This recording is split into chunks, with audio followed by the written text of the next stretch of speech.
Have you ever noticed that sometimes words don't mean exactly what they really mean?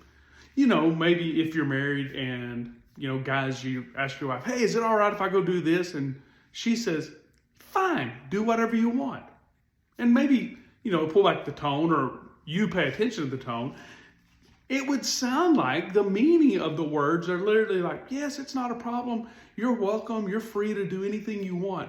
But the tone or the intention means exactly the opposite. Welcome to day 95 of our journey through the Bible. We're reading today Judges 17, 18, and 19. And in this section, there's a phrase that begins in 17. It's the theme of the end of the Judges.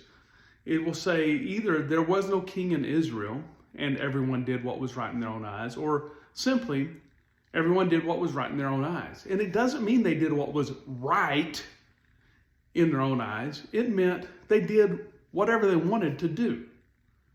And so by the end of the book of Judges, and really through the book of Judges, you see a rapid decline in the nation of Israel from going to loving the Lord their God with all their heart, soul, mind, and strength to, at the beginning of Judges, remember in chapter 2, it says they didn't know the Lord or the great things he'd done on behalf of Israel, to now they just do whatever they want to. And what they want is the opposite of what God wants. How did it happen? Well, first, they quit putting God first. They worshiped idols. They put themselves first. They put others first. They allowed themselves to be carried away. They quit walking with God.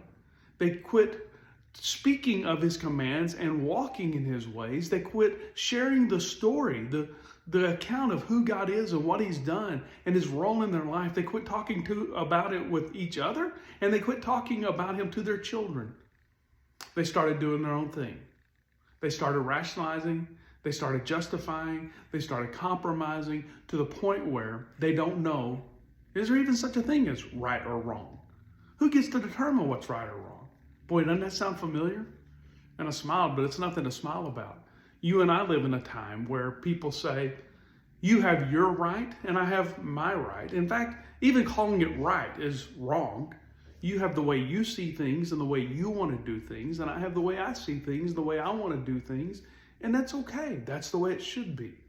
But when we lose the standard, more importantly, when we sacrifice God, it always turns out poorly. Thanks for joining me, and remember him, and walk with him, and share the story of who he is. Have a great day.